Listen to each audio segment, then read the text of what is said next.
All right, we're live. We're live, Peter. Yep. Can you guys hear us on the chat? You guys see us? We should be live. Send in a message if you can hear us okay, so we know the audio is okay.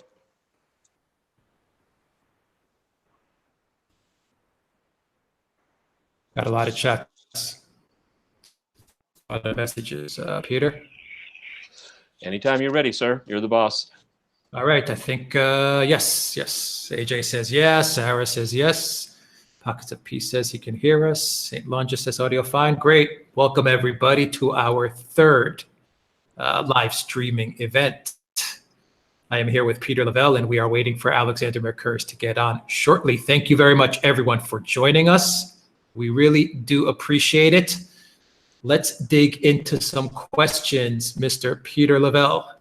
And let's see what people are talking about. I saw some of the chats before we started up before we went live, and there were some questions on Obama's speech and on the New York op-ed. Peter, tell us, what did you think about Obama's speech? Well, Barack Obama, the former president, has officially entered the midterm election races. Okay, for a lot of Democrats, it remains quite popular. And for Americans in general, it's an interesting juxtaposition to the current president, Donald Trump. I think that Barack Obama and what he's doing is disgraceful. I think he should leave politics with dignity. No other president has really done this. Criticizing Donald Trump directly, that's really uncalled for. It is not necessary whatsoever.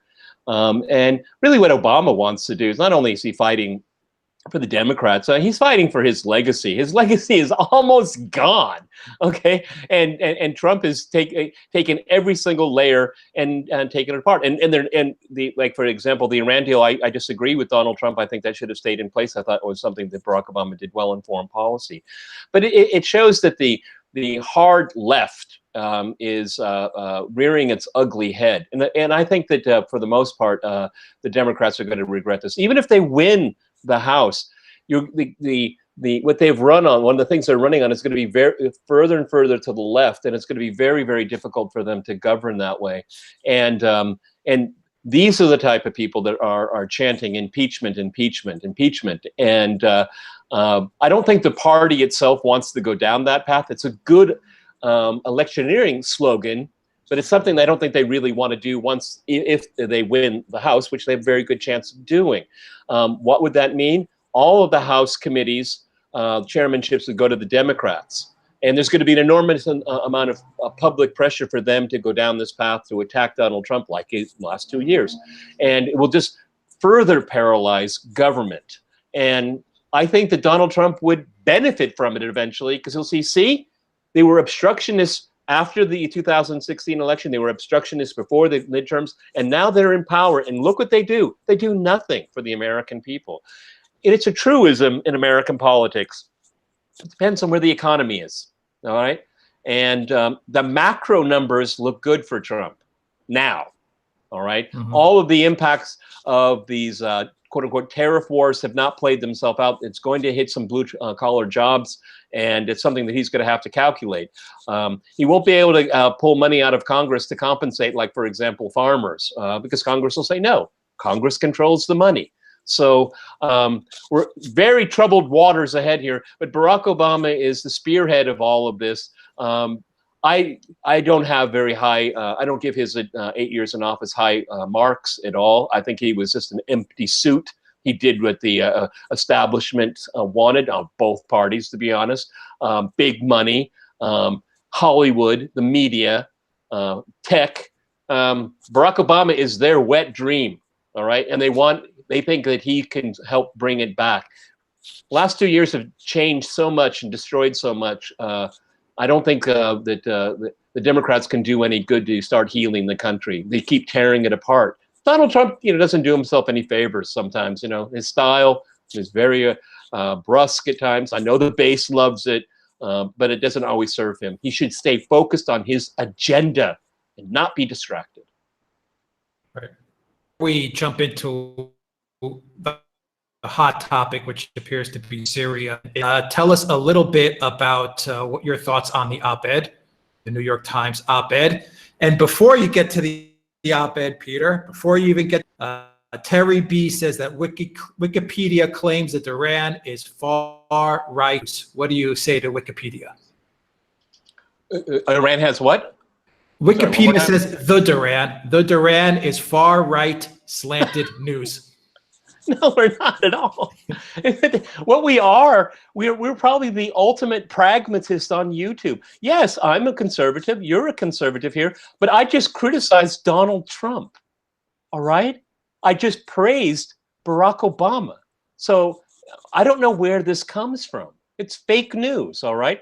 What I'd like to say over and over again, I've said many times on this venue and other places, I can get along very well with progressives on many issues. And it's as long as you debate and you kind of narrow differences and talk about what needs to be done. But I'm not going to just slam the door on, oh, you're a progressive, I don't talk to you. Because that's what liberals do. Oh, you're a conservative, we have nothing in common. I'm constantly looking for commonality. So there's nothing extreme about what we have to say here. As a matter of fact, I watch a lot of podcasts, and I would say that we are very fact-driven. So, I mean, that's my reaction to that comment. All right, op-ed, New York Times op-ed. What are your thoughts, your initial thoughts? This is awful. This is the Republic is in danger again. It's worsening. If there is a national security problem, if this person is really a real person, maybe the New York Times just wrote it, okay? Or this is a group of people that passed it around and added things onto it, okay? The thing that stands out of my mind is that they whoever authored this has national security in mind. And there was too much focus on Russia, considering the entire magnitude of the Trump administration. The fact of the matter is Donald Trump has put more sanctions on Russia than Barack Obama ever did. So I don't know where this is coming from, okay? What's happening now with Syria, it's in stone, folks. The cement is drying. There is no rapprochement with Russia. It's over for this administration. It's over, all right? There was some kind of agreement. Okay, here he is, out of the blue. What a nightmare, guys. Welcome, Alexander. You are live, Alexander. So I gather. Can you hear me? Yeah, Alexander. He just likes this anticipation thing. He did it all on purpose. He's trying to steal the show away from me. Okay, Alex, it's great to have you here. Okay? Great to be with you guys. Okay, we were talking about the New York op-ed. Anonymous Absolutely. Here. I think it's very dangerous what's happening here. The intention is, of course, to create a sense of paranoia in the White House, and it's going to work. Okay, Trump is taken very badly to this. He does have people that are working against him, but we all knew that. Okay, but the fact that someone has gone to the New York Times, the New York Times knows who this is. They're just rubbing their hands with glee. They like this. The more chaos, the better. All right, but the New York Times never should have published anything like that. It's completely irresponsible. And as a matter of fact, maybe for national security reasons, they should have turned around and told, like, Kellyanne Conway, hey, somebody in your team has gone rogue, okay? And for national security reasons, we're telling you it, not because we like this president. All right, Alex, let me jump in here now that we have Alexander here. Let me jump in real quick. Your super chats, we will definitely read your super chats, guys. We're going to try to answer every single question that you send our way, news related or personal, depending on what that question is, of a personal nature. We'll try to answer as much as we can and be as transparent as guys. Remember to visit the Duran shop, and you can also donate to our PayPal as well. And we really appreciate you guys supporting us and watching our channel. And let's get to it. There is a super chat from Lulu Bobs, $5 Canadian. Thank you very much. How can people think the anonymous op-ed? He doesn't seem to be a cheater to me. Alexander? Well, all I can say about this is, first of all, I should say I agree with everything that Peter said. And I think this is actually a very ominous development, because what we're looking at is a group of people within the White House and within the US government who believe that whatever the people vote and whomever they vote for, they have a right to decide what the policies of the United States is. They have a better understanding of what the interests of the United States is than do the American people who vote for their Congress and for their president. Now, to my mind, that is an extremely worrying and very dangerous development. And I think, and I completely endorse everything Peter said there. Firstly, the New York Times should never have published a thing like that. They should have shared that kind of information with the US government. And secondly, the person who has done this thing is behaving in a most secretive way and a very inappropriate way. If he's got issues with Donald Trump, what he should do is resign from the government. He should not be staying there and saying, I'm going to sabotage what the constitutionally elected president of the United States is doing. So I think this is a double cheat. I think this is a cheat by the New York Times. I think this is a cheat by whoever it is who set up this thing and wrote this thing. Mike Pence, Alexander, address Mike Pence for our super chat user. Yeah. Right, okay, well, first of all, if you read this thing very carefully, if you read it very carefully, the one thing that is absolutely obvious to me is that they want to get Mike Pence out, they want to get Donald Trump to stop being president of the United States. They want the administration to continue. Who will continue the administration if Donald Trump is gone? It is Mike Pence. And it is quite clear to me that if the writer of this thing was not Mike Pence, and Mike Pence has now denied it himself, not through spokespeople, but he's actually said it, that it wasn't him. Whoever did it is acting or believes he is acting in Mike Pence's interests. And I think that Mike Pence ought to be calling the Justice Department and the New York Times and saying, not only have I nothing to do with this thing, but I absolutely insist that this thing is properly investigated and you tell me who it is, because my position is being compromised in a highly unconstitutional act. Let us take our minds back a year and a half. Michael Flynn, who was the National Security Advisor, was forced to resign because he supposedly lied to Mike Pence. This is far more serious. And I think if Mike Pence wants to put himself in the clear, he needs to take the steps that I've been talking about. Also here, I think what's really important, look in the totality of things. Questioning Trump's mental fitness to become president. Questioning Trump's ability to accept the electoral outcome. In the end, Hillary Clinton doubted it, not Trump. Okay, then get the electoral college voters to switch. Okay, then you have with Jill Stein recounts. Okay, then Russia. Okay, that has produced nothing. Papadopoulos is going to get 2 weeks and essentially what's going to be a Club Med, but he's been wrong. He should be pardoned for he didn't do anything wrong. Why am I going through all this? Because this is their next thing, the 25th Amendment. That's it. It's like on their whiteboard, you know, well, that didn't work, cross that off. Well, that didn't work, cross that off. Oh, let's push the 25th Amendment again. Oh, and plus, you know, it's forced them into war into Syria. I know we're going to talk about that, okay? Absolutely. Oh, he isn't, in Helsinki, he acted like a traitor. 25th Amendment, okay? The 25th Amendment, and I'll defer to my legal friend here. It's never been tested before, okay?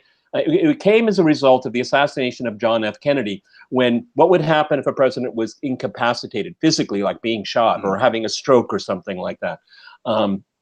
So they're trying to create a coalition, and we saw this, you know, I said the day, 15 minutes after Donald Trump was elected, I said, his problem is not going to be the Democrats. It's going to be Republicans, okay? Yeah. And if these old establishment Republicans, again, easily sit down and have a ham sandwich with Hillary Clinton, no problem, okay? Because there's no real difference, okay? So this coalition, and of course the New York Times is on board, and so is CNN, and so is MSNBC, okay? This is what this is, because they're running out of options. The midterms are coming.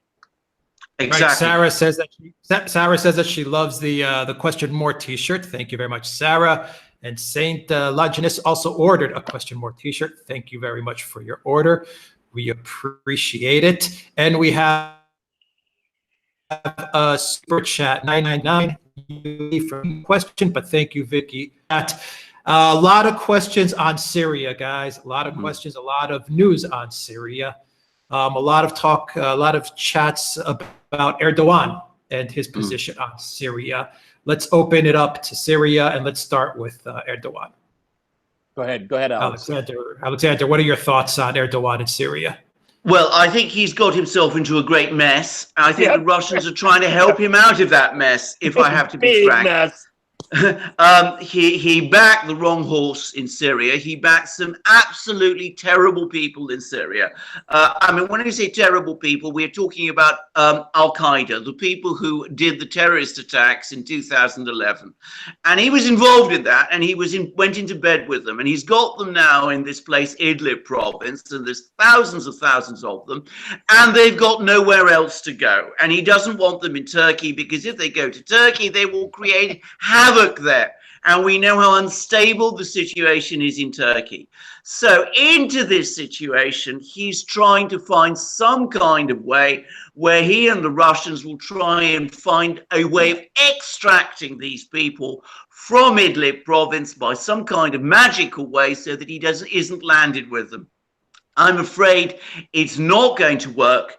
The only way to deal with this situation, in my opinion, is that the Syrian army has to go in there and clear them out. I think that is exactly what in the end is going to happen. I think Erdogan will finally have to see that that is so, because there is no other way of dealing with this. And in the meantime, he's got himself into all kinds of complicated situations with the Americans also, who are backing the Kurds elsewhere in Syria, and we know that the Kurds don't like him. So Erdogan is going to have to decide which way he's going to jump, and I think in the end he's going to jump with the Syrians and the Russians, because that's where Turkey's interests are, and that's where his long-term interests are. But he's got himself into a very great mess, and this meeting we saw the other day in Ankara was partly an attempt by the Russians to try and help him out of it, but it will take a little while to sort out. That's my view. Well, the thing is with Idlib, and Alexander Mercouris is absolutely right. Having the Syrian Arab army retake and liberate Idlib, that starts a cascade effect, not in Erdogan's favor, okay? Because all of, quote unquote, his gains in Syria are at risk. Because remember, everyone, what is the pretext that Erdogan entered Syria in the first place? The Kurds. But the Kurds are aligned with the Americans. I mean, this is Erdogan's greatest nightmare, all right? And you have senior American officials saying that they intentionally want to continue making quagmires. I'm betting my last dollar that Ignatius got that from John Bolton in the Washington Post.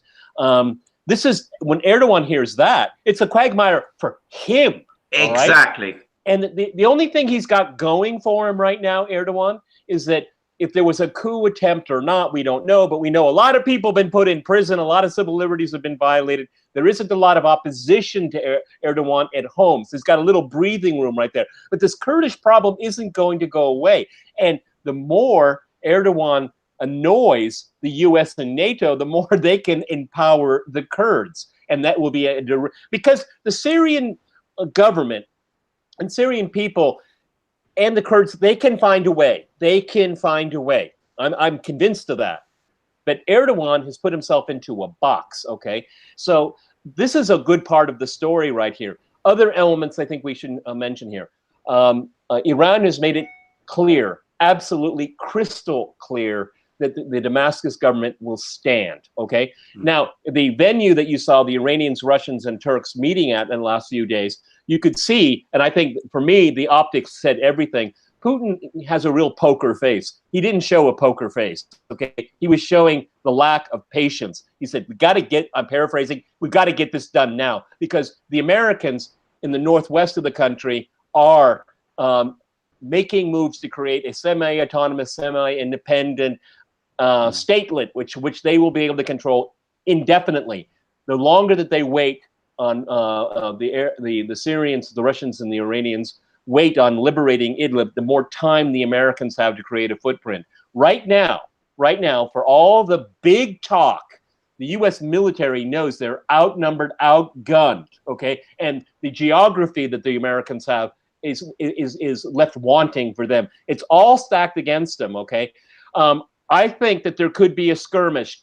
Everyone wants to make a point, but the U.S. military, no matter what the deep state says, we're not going to go toe-to-toe with the Russians on nuclear warfare. No, all right? But there's a lot of time and a lot of things that could happen before then. It's a very, very dangerous time. I don't know about the UK, Alexander Mercouris, but I watch US cable news. This is getting very little traction. This is the atomic clock. It's 30 seconds to 12. This is serious stuff.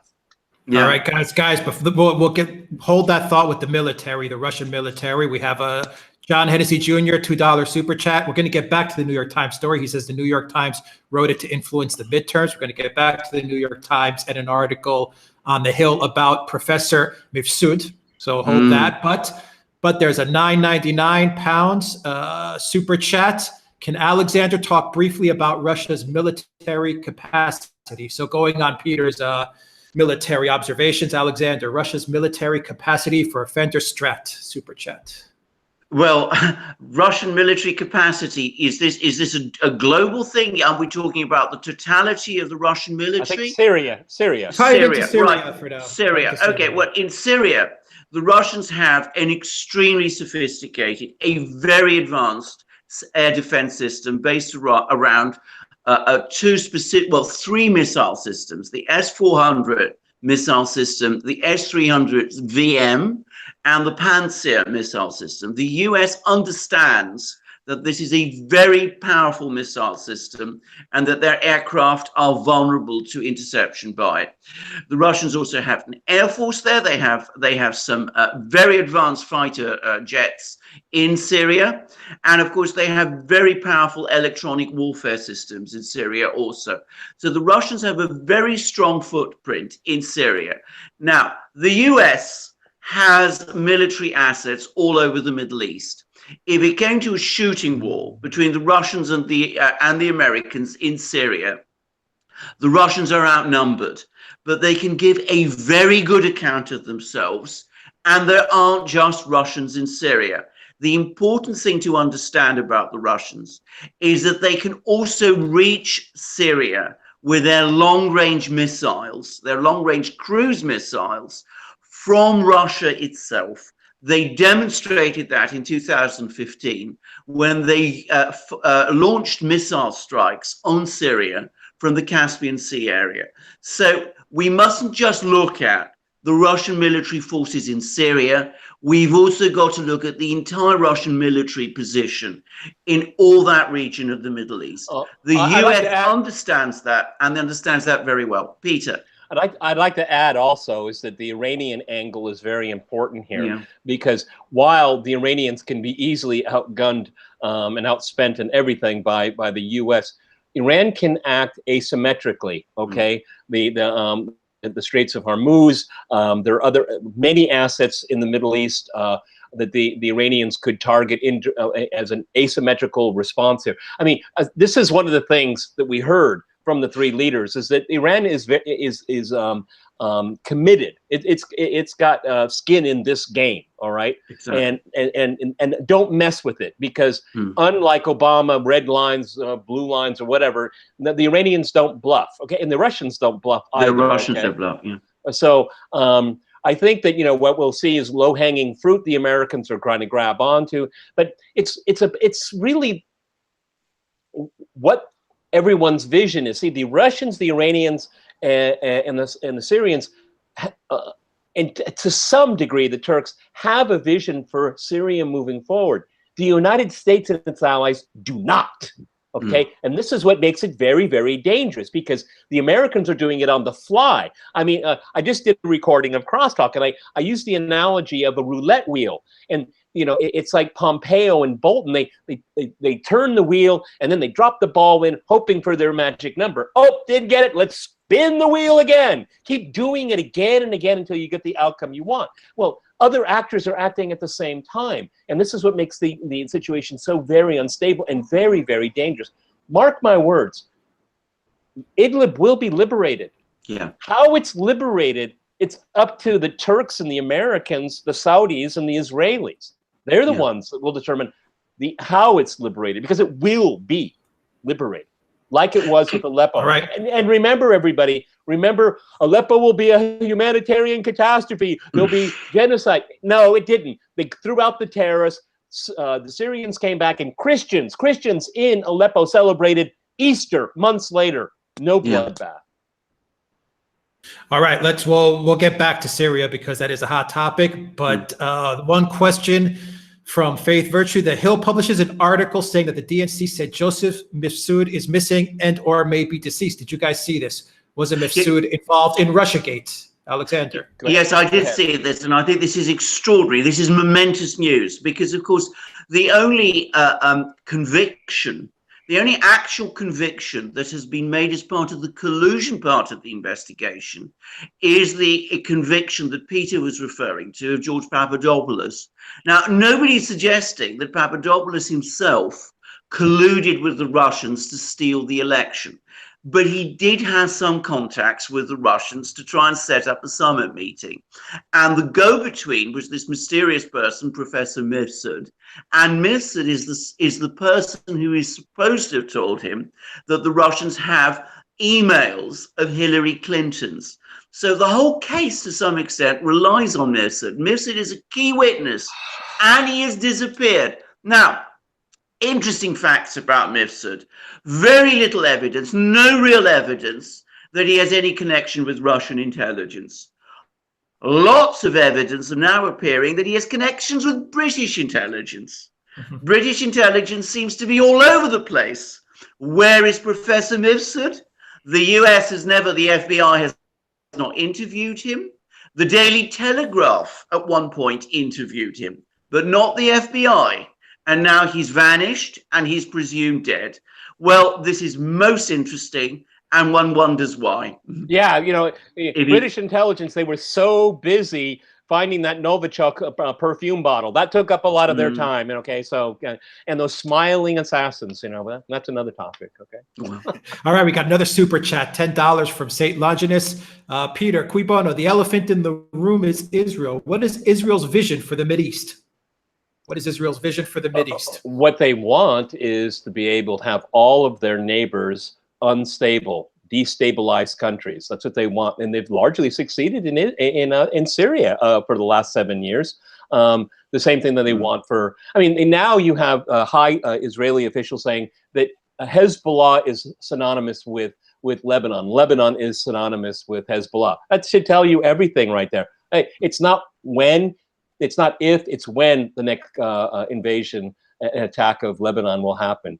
The Israelis are so cozy with the Saudis right now. They're even open about it now. I mean, for years it was shrouded in secrecy. But, you know, these are, you know, it's really two very interesting religious ideological regimes that are the axis in the Middle East, Wahhabi Saudi Arabia and a Zionist Israel. I mean, both have very messianic visions about themselves and their place in the world, and they're working together. And of course, you have the Americans slavishly honoring all their whims and wishes here. So Israel wants a very unstable Middle East. An unstable Middle East, they think, will create security for themselves. They're dead wrong, and they're always wrong about this. Look, Iranian influence in the Middle East, it keeps growing. Yeah, because the United States and Israel, Saudi Arabia, the UK, France, they keep making blunders.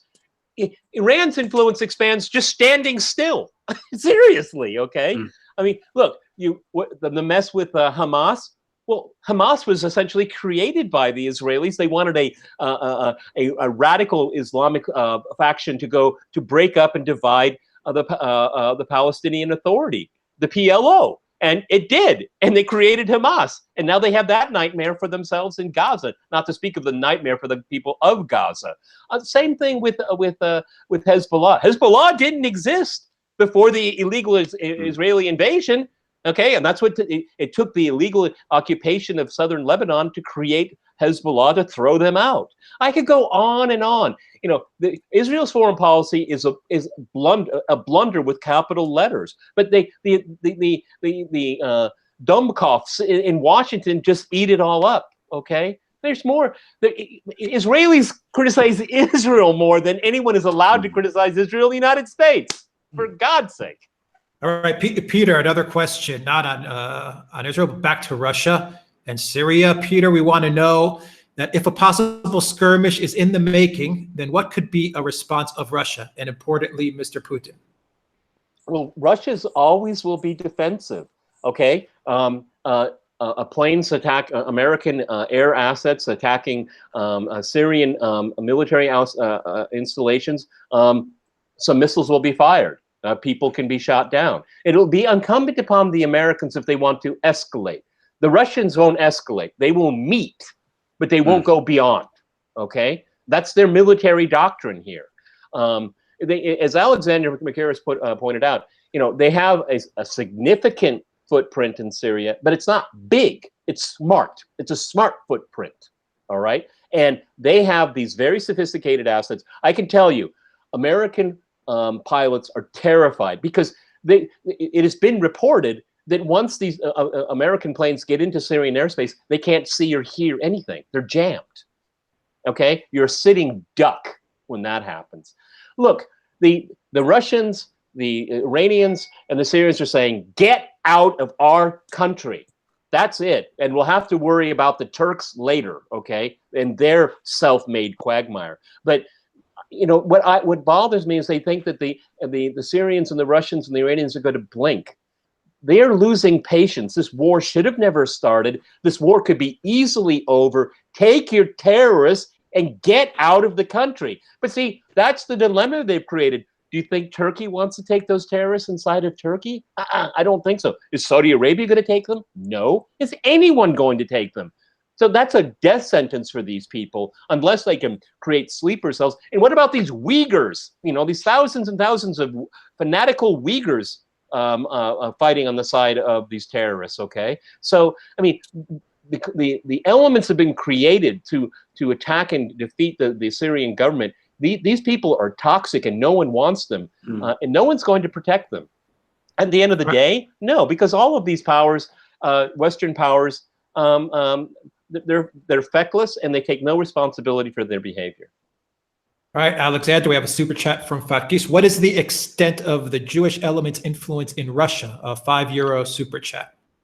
I don't think it's very great at all, actually. If you're looking at Russian policy in the Middle East, it is based on one thing only, Russian national interest. And I think that is exactly the entirety of it. I don't think there is anything remotely comparable to an Israeli lobby that you see in the United States in Russia.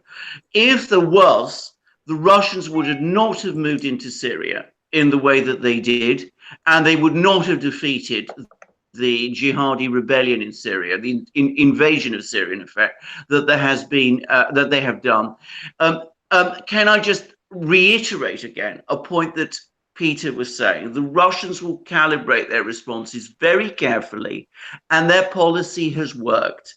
Syria is getting stronger every month that passes ever since the Russians went there.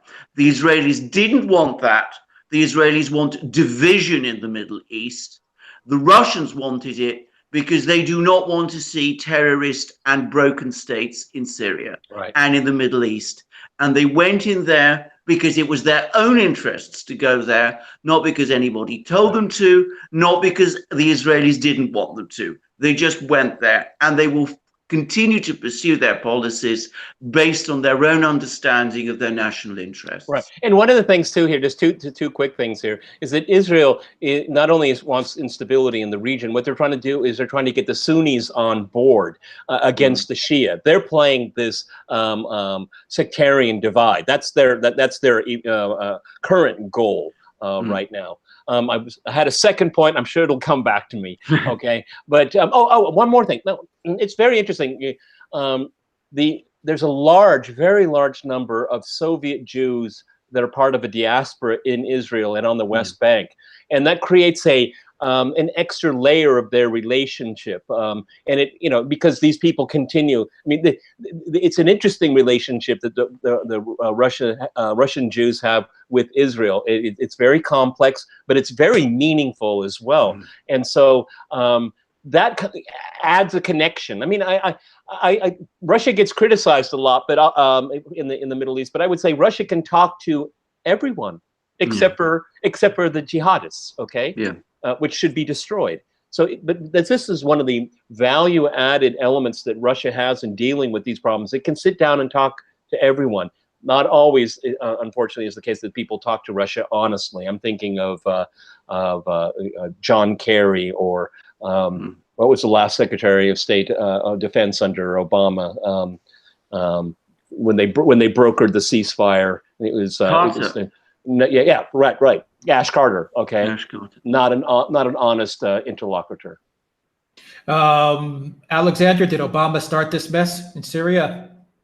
Yes, I think he did. I mean, when we say Obama, I mean, obviously it could not have happened without him. I mean, the United States was right from the beginning involved in trying to destabilize Syria. Yep. Now, they were not perhaps the instigators of it. Perhaps the Israelis were, perhaps the Saudis were, perhaps the Qataris were, even to some extent the Turks and the Jordanians. But without the United States involved, none of that would have happened. There would not have been a Syrian war.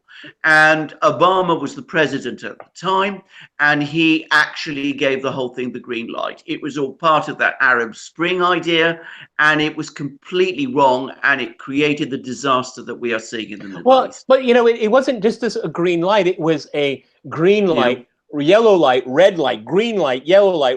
I mean, the absolute confusion that came out of his administration. The CIA had their vast $1 billion program on aiding, salarying, arming, and then you had the Defense Department doing a completely different thing. I mean, they were at odds with each other in what they want at cross purposes with different allies and interests in the region, and it became a total mess. Okay, and it wasn't coordinated. It should have never happened in the first place. And we do have ample evidence that they've been thinking about overthrowing the Assad family as early as 2005.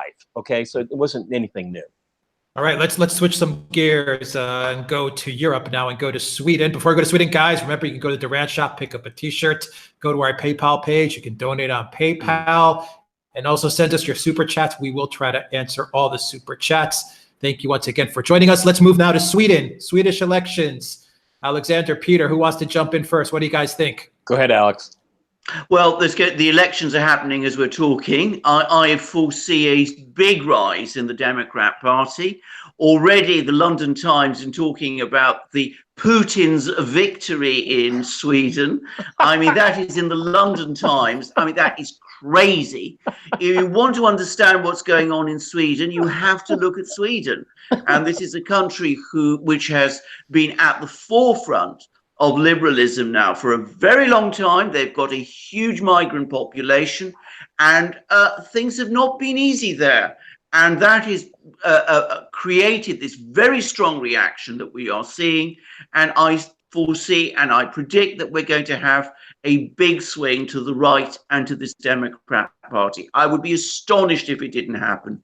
And that will make a big change across Europe, given what an influential country Sweden is, even though it is actually small. And its alleged model. I think that's right. Exactly.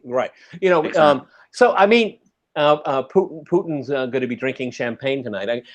I find it really astounding that the crisis of liberalism you can find its origins in the Kremlin. No, liberalism is the crisis. Okay, it's no outside power is doing this, tipping the scales. No, liberalism is caving in on itself. Okay, your identity politics caving in on itself. Your multiculturalism, your melting pot. Well, the pot has melted. Okay, it's all over. Okay, and the fact that Sweden is moving in this direction is a bellwether. It's time to wake up, and it's not anomalous. The Hungarians, the Poles, they're not crazy, okay? I lived in Poland for 10 years, okay? They're not crazy. They're seeing their culture being sapped, being sucked out of them by faceless bureaucrats in Brussels, okay?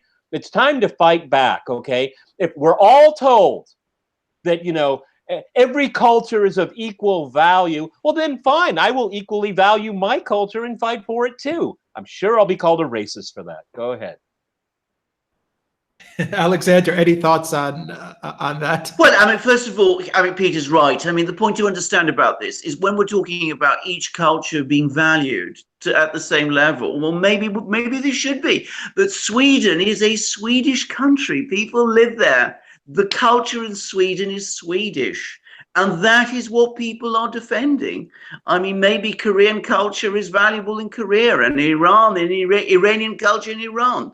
But what people in Sweden are worried about that is all this is being imported into their country in a way that they never agreed to. And they feel threatened by it. And they're called racists when they protest against it. And that's why we see. Yeah. And all these political leaders and their elites and all that, I'll use the American analogy. I bet they live in the best zip zone, the zip zones, okay, where they never see all of this here. They don't see cars being blown up and burned and all of that. You know, that was a coordinated effort. Okay, they're losing control of their own security within the borders of their own country. A Swede has every right to say no. We have a political process where you essentially promised me two basic things: security and a modicum of prosperity. The current government in Sweden has failed on both. As a matter of fact, the entire European Union is failing on both. And it's time to change this nightmare dystopia that is being created, has been created. All right. Before we get to a question on Boris Johnson, someone wants to know, is Peter against illegal immigration? Is Peter against illegal immigration or in general immigration? I'm against illegal immigration. Absolutely. Build the wall. Okay. Don't give me these sob stories about children being torn from their parents. What kind of responsible parent brings a child illegally into another country? That's child abuse. Okay. About legal immigration. Yes, I'm for it. I'm for a legal immigration service, a policy based on merit. Can I say it again? Merit. People that are needed in the country. Okay. This is not 1898. You know, you just get off the boat, nobody has any papers, and you just, you know, melt into the hinterland. No, those days are gone. We live in a very competitive environment. Every country needs good people, and good people will become prized, okay, if it's done on merit. Don't give me sob stories, okay? That's not policy. That's virtue signaling, okay? I don't care about that. I don't care about your feelings, okay? Sorry. All right, Alexander, UKPM, no, wrong one. Boris from Yolanda, sorry. Boris Johnson looks like he's planning to challenge Theresa May for leadership of the Conservative Party. Any thoughts? And does Bannon's support help or hinder him? Well, first of all, I think the idea of Boris Johnson becoming Prime Minister of Britain is a totally fantastical one. The only thing that makes it possible, in my opinion, is that Theresa May is so awful. I mean, she is such a dreadful Prime Minister that it is possible to see why some people may say, ghastly as Boris Johnson is, Theresa May is even worse. So let us replace the awful with the slightly less awful. Having said that, I suppose Boris Johnson does have some fans. I mean, I've never met any of them. I don't know who these people are. He was an absolutely terrible foreign minister. He wasn't much good as a mayor of London, in my opinion, either. He has a sort of comedic aspect, which I don't really, it doesn't really attract me. I mean, I don't really understand it. But, you know, let's face it, the truth is politics seem to be going his way at the moment. Yeah, I find it bizarre, and it says a lot about Britain. Go on, Peter. It says a lot about Britain because everyone in the establishment is terrified of Jeremy. So they're willing to put up with Theresa May and Boris Johnson because they're afraid of Jeremy. Okay, that quote-unquote anti-Semite. What a hoax that is. disgusting media hoax. I mean, this is something Hillary Clinton would do to an opponent. Yes. Okay? It's how devious and deep it would go. This is so. I mean, Jeremy, I'm a conservative. Jeremy is a socialist. Okay. And I come to his defense because I can have a conversation with him. I can have a debate with him, and I bet we could get some good policy out of it, okay? He's one of the last real politicians out there. He's the real McCoy. He's the real thing. Yes. All right, now this guy's sending me this question, Afro preface about 10 times. At the Duran, what do you think of Erdogan saying Putin invited him to the Vostok exercises? Do you guys know about this story? Did Putin invite Erdogan? I don't know if it happened, but I think it would be a good idea because Erdogan has to realize what Russia can do when it puts its mind to it, okay? Ask Napoleon, ask Hitler, all right? Erdogan has to understand that his political agenda is dwarfed by some of the problems that he is creating, and maybe we'll put some sense into him, okay? I don't wish ill on Turkey at all right? I think Erdogan is an opportunist and the ultimate survivalist, but he's gotten himself into one really deep mess. Can I just say something about that? Because I think it's possible that Putin did invite him. For exactly the reason that Peter said. It's actually not out of character.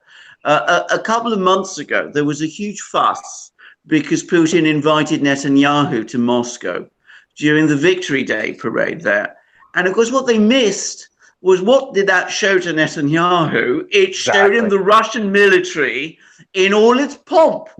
And, you know, a very, very unsubtle reminder to Netanyahu of, if he messes with the Russians, what he's up against. And it wouldn't surprise me at all if Putin is doing the same thing with Erdogan at the moment. I'm not saying it's true. I don't know, but it's possible.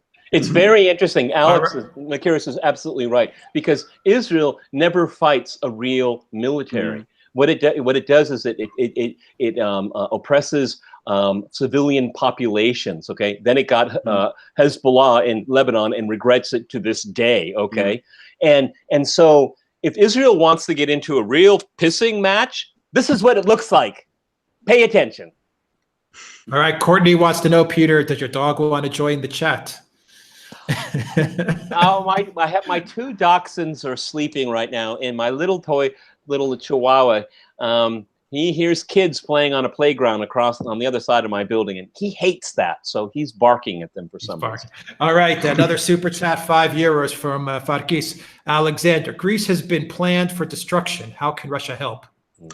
Well, Russia can only help Greece if Greece wants its help. And at the moment, it's not doing anything to help itself. And it's not helping itself with Russia either. It's quarreled with Russia over the over the Macedonian protests in Thessalonica. It's trying to blame that all on Russia. It's expelled Russian diplomats. And of course, we're not going to perhaps discuss this in great length, but there's a crisis now within the Orthodox Church, between the Patriarch of Constantinople and the Patriarch of Russia over Ukraine. And of course, it's widely believed here in Greece that the Greek government has had a role in all of this. So it's very difficult to see how Russia can help Greece at the moment, when the Greeks are not helping themselves and when they're turning Russia away.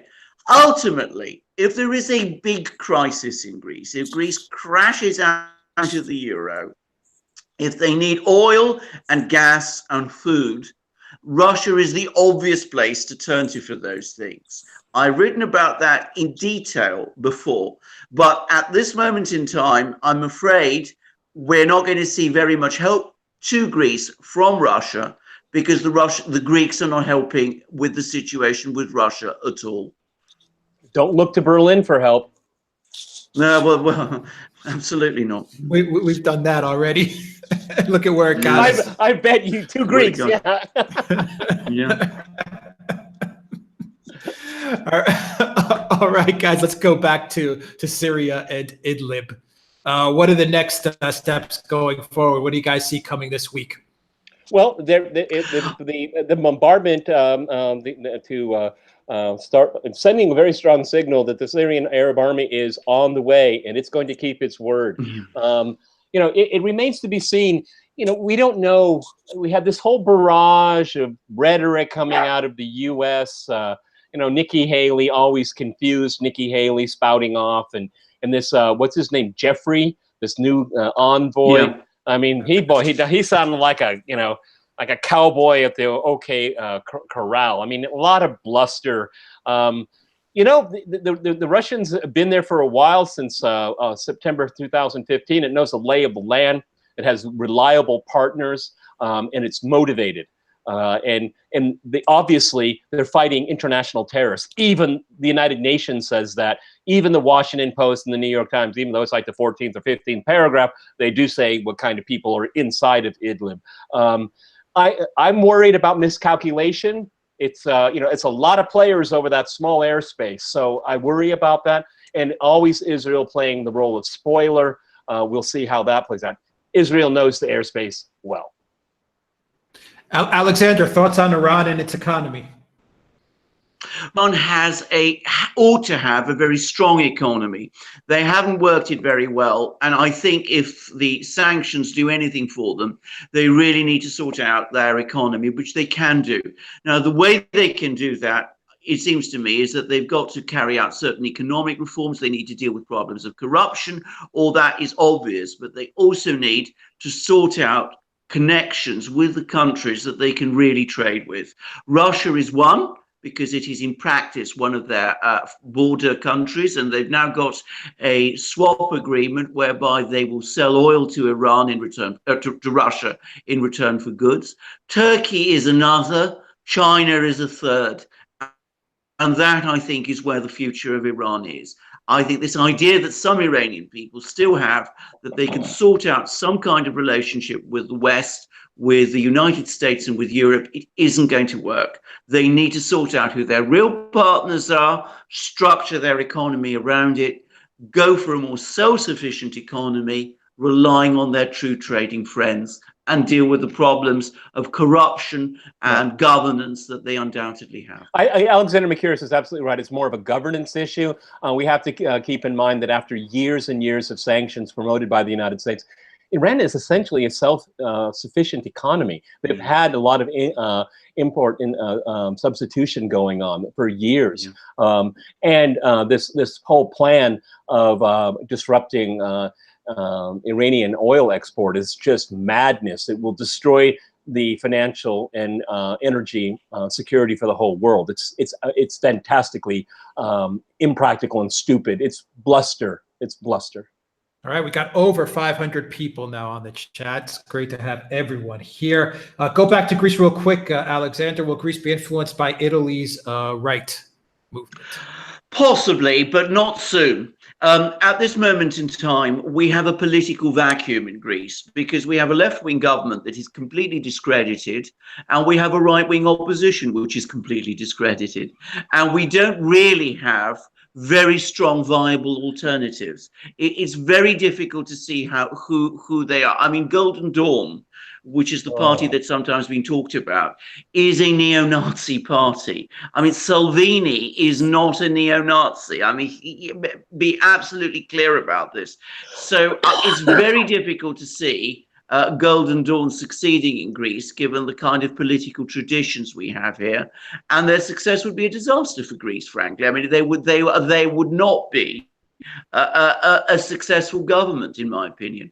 But in time, if people watch what is happening in Italy, and not just in Italy, but elsewhere in Europe, but you're correct, Italy is a close country with which Greece has very strong connections.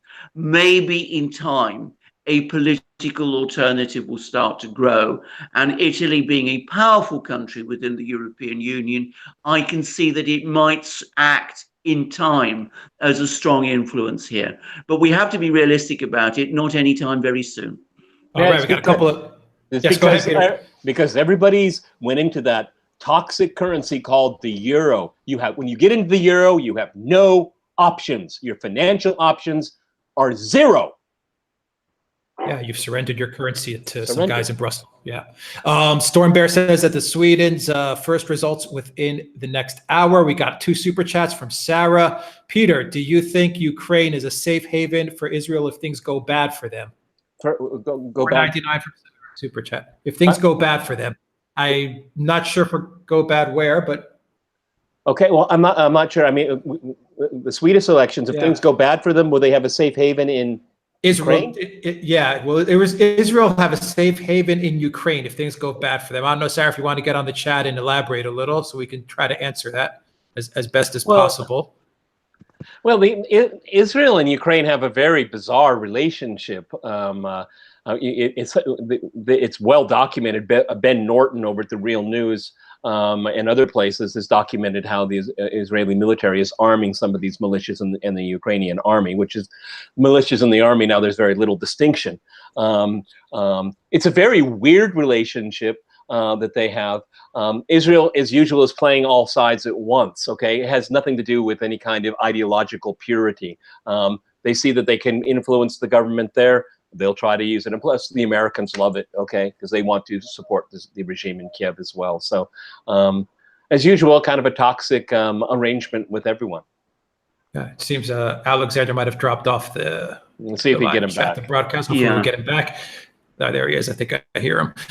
We have a $10 super chat from St. Longinus. Please address the Talpiot program and Unit 8200, which are both Israeli programs which provide backdoors to computers all over the world. I've heard a little bit about them, but I can't address that. I'm not as knowledgeable as I should be on these computer programs, these backdoor programs. I don't know, Peter, if you... No. I have a good recipe for lasagna, though. All right. All right. All right. Prince Hector Free says, free the Kurds and free Cyprus. Yeah, okay. Free Cyprus for sure. Free the Kurds. What about the new Italian government's relationship with Russia? After all, Berlusconi and Putin, Italy and Russia. What's the relationship? Well, I mean, I get what would Russia want out of it? It wants trade. Okay, it doesn't want this quote unquote isolation. But I can tell you, Russia is looking at what's going on in the European Union, and I will use my analogy. This is not what I'm saying the Russian government does, but the way I look at it is that when people that are adversarial towards you because of their membership in NATO, and these adversaries are arguing among themselves. It's like a circular firing squad. Why get in the way? Well, Russia doesn't need to meddle in European politics. European politics, they have enough problems as it is. Russia is looking for partners. I mean, Italy could be is a very important energy partner for Russia. That's the kind of it's very mundane. A lot of these things. The Western media blows everything out of proportion. Russian meddling there. No, Russia's looking for partners and reliable partners. Having it being demonized all the time isn't a policy, is it? Okay, it's just virtue signaling. All right, we got a $2 super chat from Legion Trooper. Reports of U.S. and UK troops trapped in Idlib. Have you heard of any of these reports, Peter, of U.S. or UK troops? I haven't heard anything. Is there any sort of what is that? What is that? What does that mean? Trapped in? Who's holding them? Okay, because we have to remember the West is supporting the jihadists. Okay, they're supporting the jihadists there, so I wouldn't know who's holding them hostage. Okay, that doesn't make any sense. I haven't heard any reports like that either. I don't even know if there's any significant ground operations taking place. They're there. They're there. No. I mean, I'm thinking more special forces and clandestine. Oh, you bet they're there. Probably giving aid and comfort to the bad guys. Mm. All right, let's try to tackle this one from Roscoe Haynes. Trump crime family. Do you think that they are in the same league as the Clintons? Fair enough. Tackle that. No one gets even close to the Clintons. Okay, I mean, if Richard Nixon was a Girl Scout compared to Hillary Clinton. Okay, I mean, the Clintons, you got to give them this. I mean, they were corrupt in a big way. They were, as I like to say, they were corrupt and they were fluent in it. Donald Trump, no, I don't see that. Maybe I'm being kind of naive. he was a very rich man before he went into politics. I don't think he needs to have the state work to his advantage. Okay, I just don't see that. Maybe I'm being naive or I'm missing something. But there's no uranium one floating around him like from Hillary Clinton. Okay, so you know, I know people that think that's why he wanted to become president, to enhance his empire and all that. I don't see the evidence of it. One thing I will say, and maybe it'll be very controversial for people, Donald Trump didn't have to run for president. Okay, Hillary Clinton, in a way, had to, as like a mafia don. She represented that huge criminal operation. Donald Trump, you know, the ultimate outsider. I mean, you know, show me some evidence. I'd comment on it at greater length, but I don't see it that way. Got a lot of questions. Can I just say something about that, actually? Yeah. I mean, we've had years of investigations into Donald Trump's affairs. We've got special counsel going through everything this man has been doing. We've had the media looking far into his past. And what have they actually come up with in terms of corruption? Virtually nothing. I mean, nothing. Yeah, it has good taste in women. Well, right, a weird taste in women, very weird.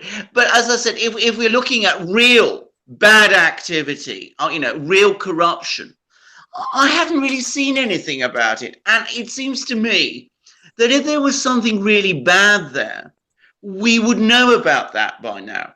Whereas with the Clintons, I mean, you only have to look at the way the Clinton Foundation operated to see that there was something very bad going on.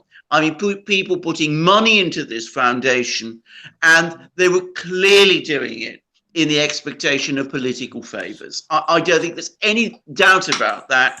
And we've seen nothing remotely like that from Donald Trump. All right, another question here. Do you think multiculturalism has failed, Peter?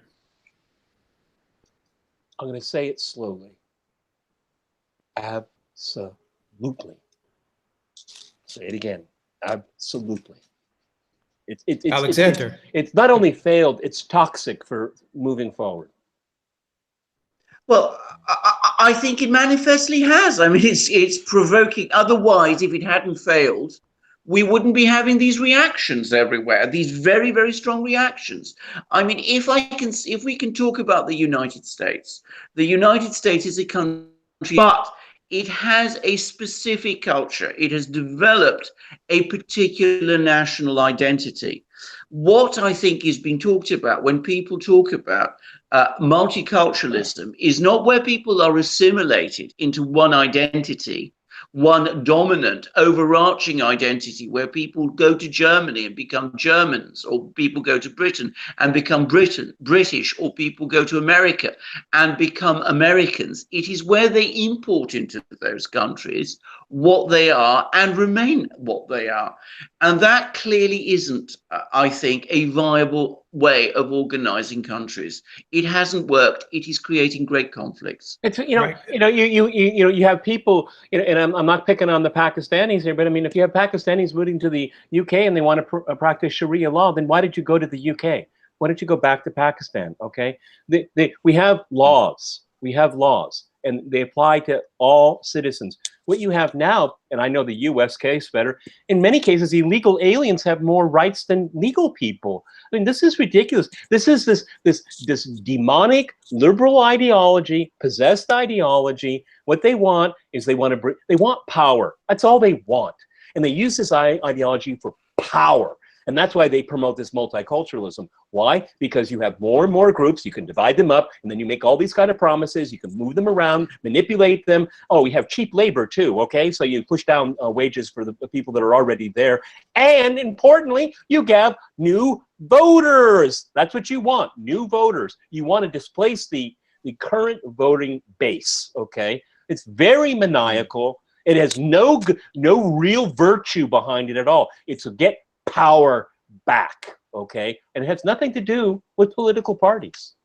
All right, Gloria wants your lasagna recipe, Peter, so send it to her. Any thoughts on Canada and its weak prime minister, Mr. Trudeau? Is he a transgender? We're all laughing. Is that a transgender person? I mean, what is he all about, okay? I mean, I think Canada is just disgraced by him, okay? what was this thing in India that was he doing something for, you know, a clothing company or something like that, or was he on Halloween the whole time? You know, the thing is that, you know, Donald Trump doesn't think very much of him, so he renegotiates NAFTA with the Mexicans and basically said, hey, Canada, you got 72 hours if you want to get on the game. If not, so what, okay? I mean, that's how much respect Trump has for Trudeau, okay? And I was dead set against NAFTA under Clinton. What has happened and even worse, okay? And I'm glad that Trump is renegotiating it. It's very important to do that. It's sovereignty, sovereignty, sovereignty. When you lose sovereignty, then what's the point of even having politics? Okay? And Trudeau, okay, Canada's a great place. I've been there, okay? But I hear it's deteriorating, okay? Because there's this ridiculous political correctness that is just eating up the public sphere, destroying academia, destroying education. You know, Canada used to be, a lot of Americans say, well, you know, Canada is like a normal country, okay? And now it's getting less and less normal. I hope the best for the Canadians, but I mean, look what Jordan Peterson had to go through with this whole speech control and stuff like that. That is really scary. It's not part of the Western tradition to demand what people say. Now, you can get in there and say what you shouldn't say, but you can't tell people what to say. That is a breach with our tradition. A tradition, I would like to point out, that most of the world likes to emulate it, okay? Freedom of speech, that's a pretty hard thing to argue against, okay? And it's a valuable weapon to liberate people. And now it's the West that wants to destroy speech. Alexander, is a U.S., British, French strike on Syria unavoidable at this point? No, it's not unavoidable, but I think it's very likely. And I mean, one has to be pessimistic about these things, because it seems to me that there will be a military operation in Idlib. I mean, can I just say straightforwardly, I think Idlib will be fully under the Syrian government's control within months.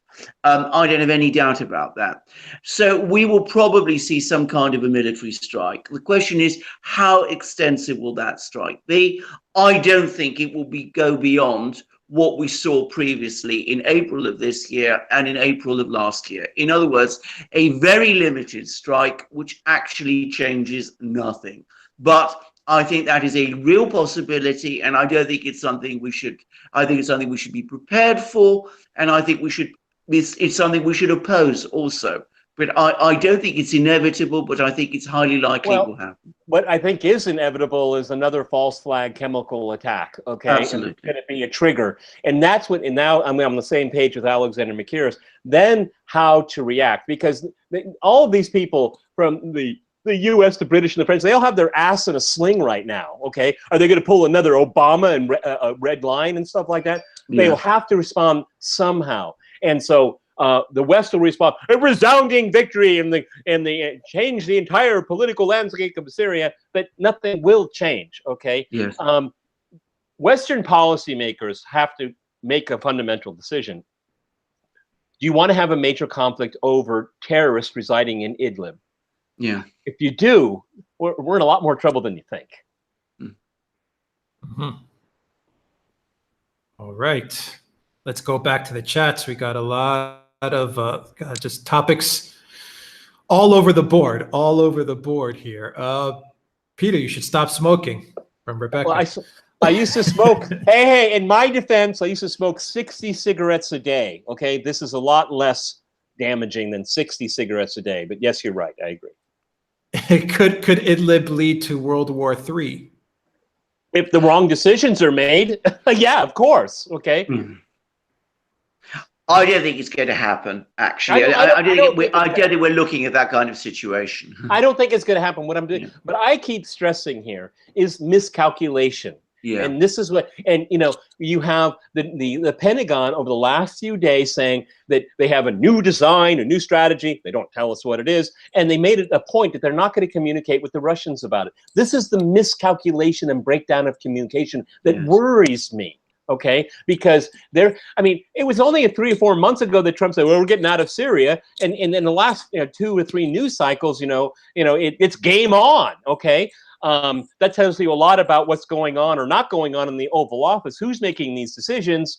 And this is, put it in the context of McCain's funeral, when the elite war criminals were in the same room. Somebody should have locked the doors and started the proceedings against them. Missed opportunity, I would say.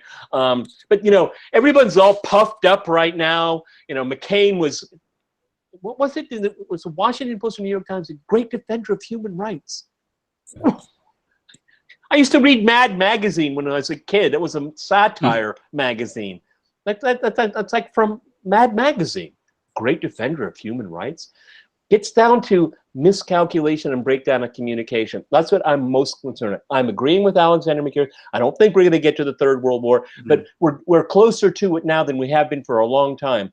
And we have this bluster, this rhetoric coming out of Washington right now, and it is being used to pressure Trump to do what the deep state wants, okay? And interesting enough, gents and our audience, if it goes all bad in Syria, it's Trump's fault. See, exactly. He can't win. All right, we got a $5 super chat from Legion Trooper. Not a question. To take a look at the freenations.net. There's a report there that they're using people as human shields, I guess he's trying to say. So much for trusting terrorists. Please check it out. Okay. Gabrielle Shalom says, Peter, could you please tell us your opinion on Afghan and NATO? Will they stay there for a lifetime? So will NATO stay in Afghanistan for a lifetime? Well, if they're stupid, they'll be there for a while. I mean, the whole thing is that right now what it gets down to is what kind of relationship the United States wants to have with Pakistan so it can leave. When you think about, this is the longest war in American history, but when the Americans finally leave, what's it going to be all about? It's who's going to be controlling the border area between Pakistan and Afghanistan. Alexander Mercouris, it will be as if the Americans were never there. Exactly. Because the same fundamental problems have not been addressed, okay? No. Now, I have to, again, this gets down to, I was a trained historian, and you have to understand how political leaderships, political elites, I mean, to a certain point, that's the element of hubris. Now, I remember when the United States was kicked out of Vietnam, humiliated. That left a scar with a lot of people that they never wanted that to happen again. John McCain was in Vietnam, okay? Remember, and this is something that they can't admit, that after all this money, trillions of dollars, who knows the death casualty rate here, and nothing was achieved at all. What should have happened with Al-Qaeda, it should have been a police action, a 3-week police action. Go in there, go out, and leave. Done. Okay. But no, this is a great gravy train for the military-industrial complex. That's no conspiracy. It just keep funneling in. Oh, and by the way, we'll have what's the mercenary group? Blackwater. Blackwater. Oh yeah, well, head of Blackwater going on Fox all the time. I have the solution. Yeah, give him billions and billions of dollars, and he'll keep the status quo. Bravo. Alexander, is it in Russia's best interest now to declare in the UN and on national and international television that an attack on Syria will now be seen by Putin as an attack on Russia? No, I don't think it's in their interest to say that. I'm sure they're not going to say that. I think what the Russians are going to do is they're going to do exactly what Peter said. They're going to calibrate their response very carefully. They're probably already warning the US military not to overstep the limit. And they're also informing the US military that they will act in Idlib and that they will protect themselves, they protect their people in Syria if those people in Syria are attacked. These warnings the Russians have given have always worked up to now. There is no reason to think that they won't continue to work. I think the US military understands very well the dangers and the high stakes here. And if we can come back to the things that Peter was saying about all these people who are putting pressure on Trump for escalation in Syria, in the US and in Britain also, by the way, the thing that is striking about them is that they are civilians. They do not understand war. They do not understand the dangers of what they are proposing. I think the military in the United States does very well. And that is why, in the end, we will not see the kind of extraordinary escalation that we are fearing about, and why we're not going to see a nuclear war, and why the Russians don't need to make those kind of threats, which, in my opinion, if they did, they would raise the crisis to absolutely impossible lengths. And I'd like to point out to the you're breaking up, Alexander. You're breaking up. Okay, maybe it'll smooth itself out there. To answer that question as well, Russia is not involved in any military alliances in the world. Why? Because it doesn't want to be held hostage. See, this is the poverty of American alliances around the world. In far-flung parts of the world, an ally where they're in a collective security arrangement with, they can bring the United States into war. Russia doesn't want to let that happen. Russia is not going to. Russia will not allow an existential threat to its own sovereignty because of another country. That's an axiom here, and it's a good one. All right, Alexander, got a super chat from Farkis. Is there a vast overrepresentation of Jews in U.S. sociopolitics and finance? Gosh, I have never seen surveys of this. Certainly, there is a very large number of Jewish people in finance. I'm not so sure about politics, actually, but that they have a great deal of influence in the United States at many different levels. Of that, there's no question. I don't think anybody disputes this. Yeah. But if we are talking about politics, if we're talking about US policy, I think it's a mistake just to look at Jews, actually. I mean, there is a very strong evangelical lobby. Evangelicals. Yep. Yes, which to my mind, I think is underestimated in the effect, in the influence it has. That's my view anyway.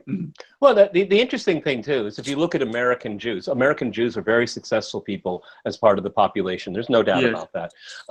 But a lot of these conspiracy theories fall apart when you look at their actual politics. Most Jews who call themselves Jews are politically liberal, and the political arrangement in Israel is extremely right-wing. They don't have a strong affinity. Now, there are some people just for emotional reasons who maintain an attachment to Israel, but as Norman Finkelstein has written about, is that the love affair is come to an end, and they're having a parting of ways. Because a lot of liberal Jews just say, I didn't sign up for apartheid. No way, okay? Exactly. And plus also, we have to keep in mind is that the Israeli lobby is extremely successful in what it does. It has extremely talented people, access to talented people. They have a lot of money, and they have a lot of influence. They can have their influence felt in the media. And so it's disproportionate in many ways. But you have these evangelicals in both parties, and this kind of mythical Israel that they have, the only democracy in the Middle East. Well, no, it's not. But anyway, they say these things over and over again. It's very much a mantra in American politics, and it's disproportionate and it's very unhealthy. As Pat Buchanan once said, Capitol Hill is Israeli occupied territory. Alexander, do you want to get, you broke up a little bit. Do you want to get to the first part of your answer for that? Just in case, because I think you broke up a little bit. What I basically said was, certainly there is a very large number of Jews who are very successful in the United States. I'm very hesitant to talk about over-representation, because it seems to me that they have achieved what they have, probably because of hard work, because of all sorts of things. And I don't think that as a community, they are powerful in the United States. And this is the point which led up to my point about Israel. And I'd like to point out here, if you look again, I'd like to tell our audience to look at some of the writings of Norman Finkelstein.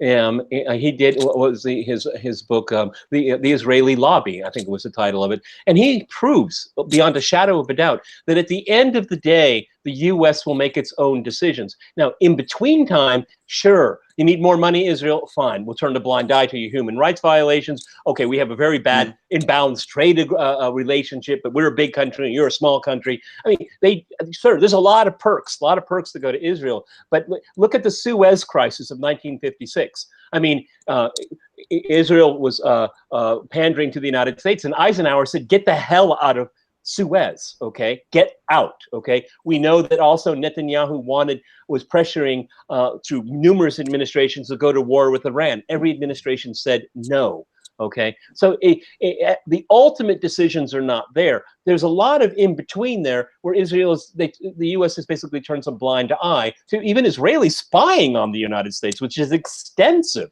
And if you look at some of the things that Noam Chomsky, and I'm not a huge fan of Noam Chomsky. I mean, he said if you want to look at external influence on the American election, look at Israel, and I would also add, look at the UK, Christopher Steele.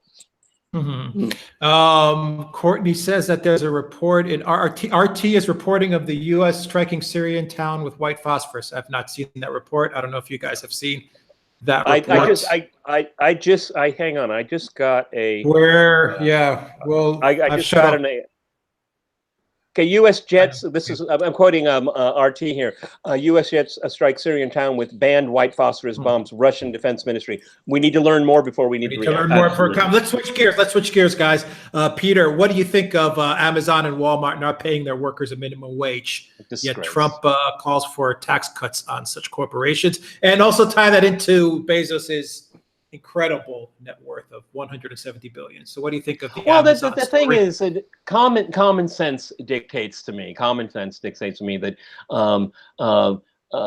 Bezos is basically having the taxpayer underwrite his employees' salaries, okay, by giving them welfare statements and payments and food stamps. I think it's a disgrace.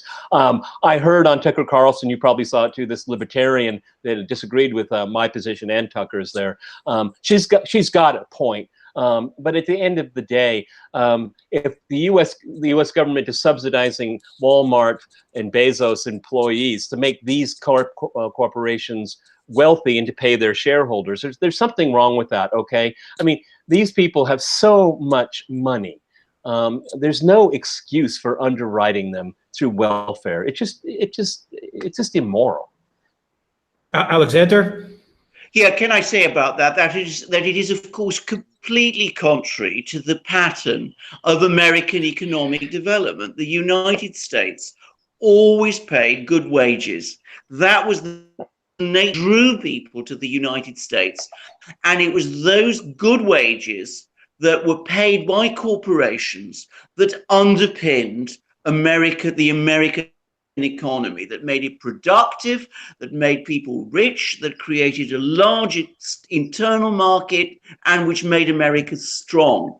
What you have when people like Bezos, billionaires like that, are allowed to exploit their workers in this way, and are allowed to use the US government to subsidize, in effect, their businesses, is something which is non-American. It is going to undermine the economy, and it is going to create great social tensions in the United States, which we are also seeing. And I end with one last point, which is that the last time in America wages were screwed down like that was in the 1920s, and it ended in the Great Depression. So it's not a good thing. And what this is doing, if this is used as a prototype of subsidizing major corporations so their shareholders can have a nice return on their investment here, then what you're doing is you're accepting that the US government will fund a certain standard of living, a certain life wage, which will be very, very low. That will kill so much initiative. And you'll get more and more immigrants will say, hey, okay, I'll push boxes around for 3 hours or 10 hours a day, but I'm guaranteed a wage. This is very dangerous, okay? I have huge problems with how the U.S. economy is functioning right now. It's not capitalism, it's a form of cronyism and corporatism, and it's very dangerous. That's why Donald Trump was elected, folks. All right. Yolanda C., let's go to the South China Seas. What about the South China Sea? She says Philippine President Rodrigo Duterte is moving back to the U.S. as an ally. Is there any chance this area could be a flashpoint for war, Alexander? Yes, I think that it is one of the most dangerous places of tension in the world, because for the Chinese, for China, the South China Sea, which is called the South China Sea for a reason. Exactly. I mean, it is their major transportation commercial artery. And what the United States is trying to do is it's trying to move in there and trying to delegitimize China's presence in its own backwaters in order basically to impose an economic stranglehold on China. And the Chinese will never agree to that. They will push back, and they are pushing back. And we're now seeing a major naval program in China. They're building 3 aircraft carriers in record time. The Chinese fleet is now bigger than the US fleet, nowhere near as powerful, nowhere near as advanced, but the direction is clear. And we can certainly see major flashpoints and tensions in the South China Sea. I think it's not something that is attracting the international attention that it should be. The thing is that so many people misunderstand is that the United States says, well, China will imperil the sea lanes and trade.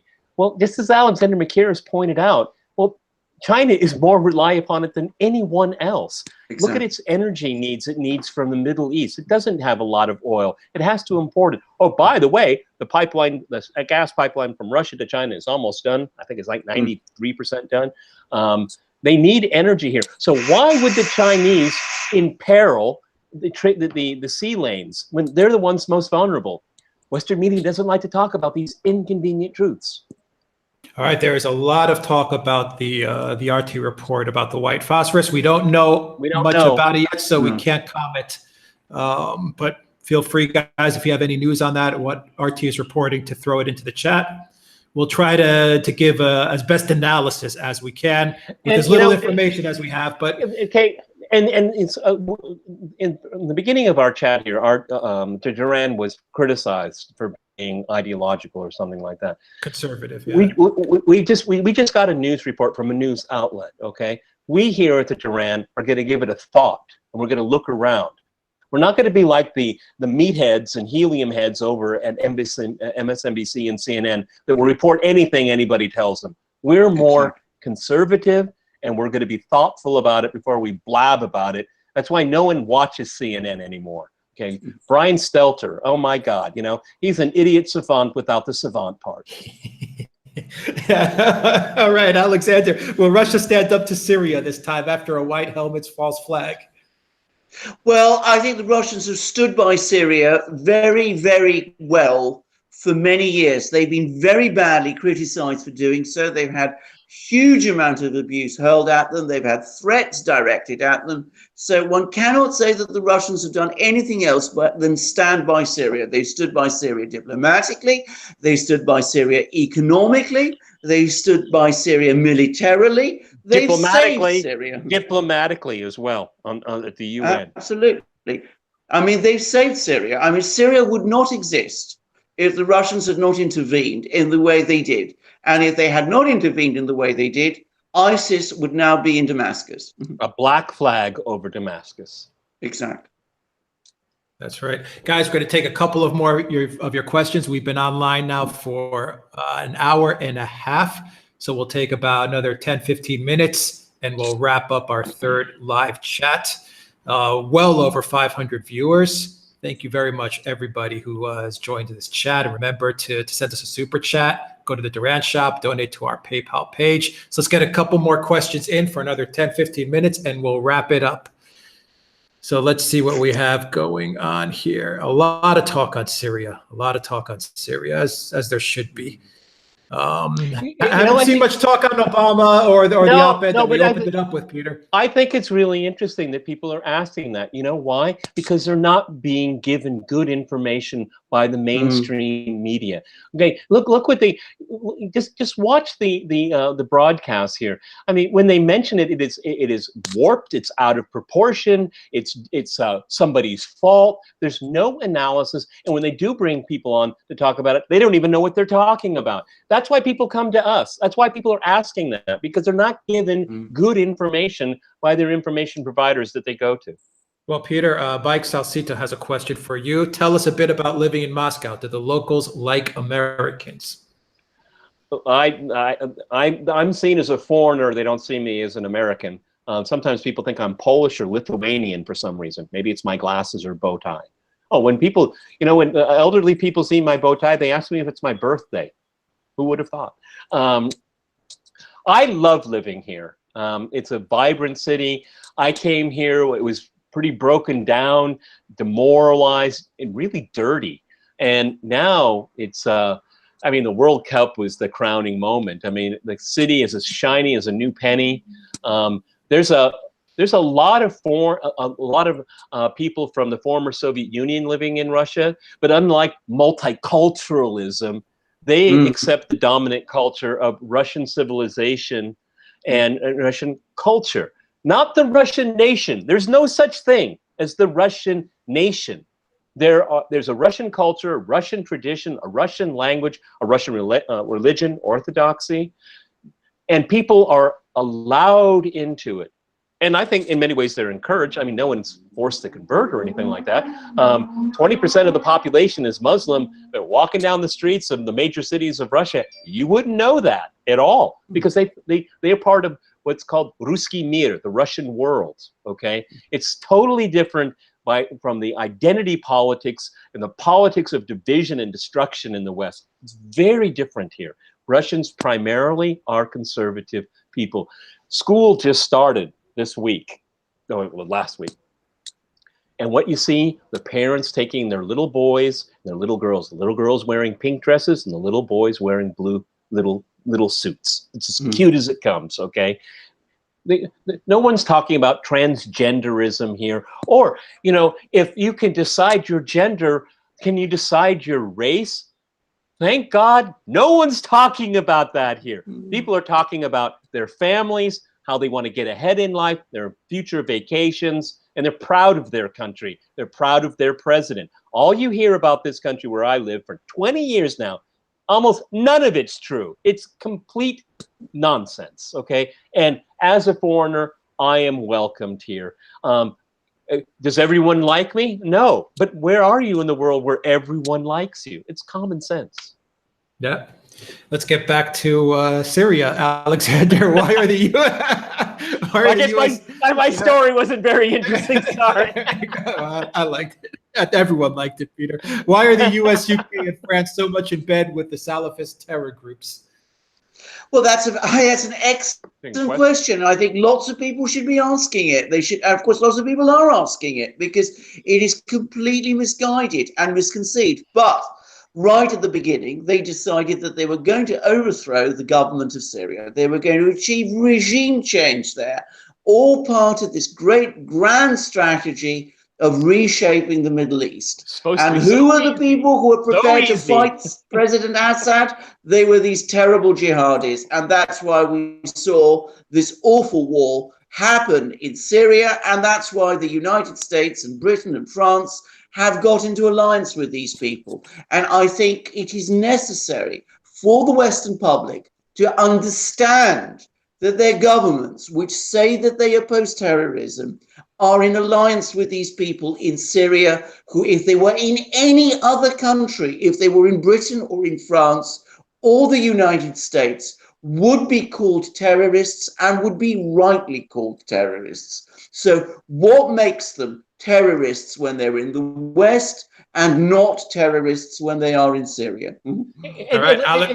And just look, look at all the wars in the Middle East. You get these Salafite, Mujahideen, these crazy people. It saves on American lives. Nobody wants body bags coming in. I mean, they're hired. They're hired to do a job. And they are oblivious to their beliefs. Oh, as a matter of fact, that's good because they're fighting the forces the U.S. want. The U.S. is trying to overthrow a secular government in Syria, one of the last secular governments in the Middle East. I mean, go figure. Think about that. A government which I would add, by the way, helped the United States after 9/11. Yeah, after 9/11. Exactly. Look, I want right. to be clear with everyone here. Is Bashar al-Assad a saint? No. Okay. No. Does he walk on water? No. In a war, atrocities are committed on all sides. Okay. Excellent. That's why they call it war. Now, but the narrative in the West is that the Russians intentionally bomb hospitals, the Americans only accidentally. What a twisted sense of narrative when it comes to war. War is awful for everyone, particularly the people on the ground, okay? And the US starts these wars, never knows how to finish them, and compounds them by making them worse or slipping away and leaving places in tatters.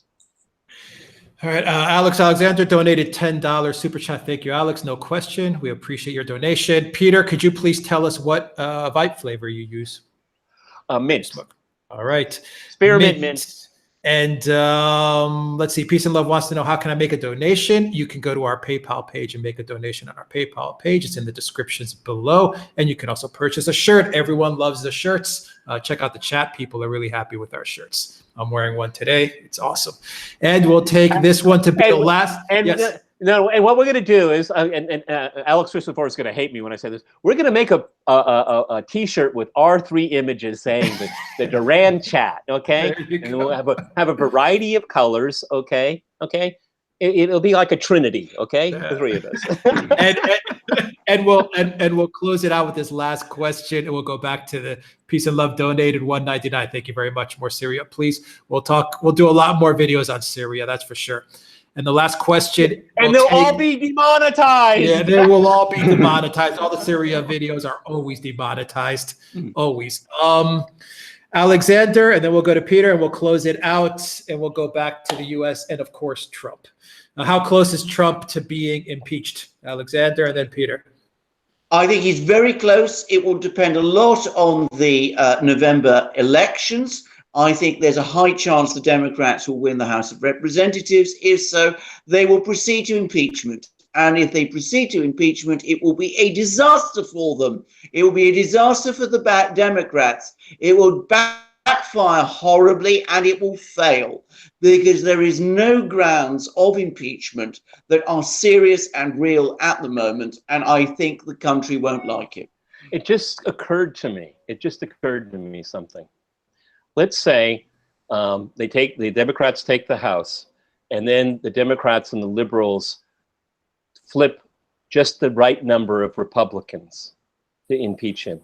What would you bet? And I'd like our audience to think about this. Trump would run in 2020 just to prove a point, because he's not going to go away quietly, all right? It will tear the country apart. And the Democrats, you better be careful what you wish for.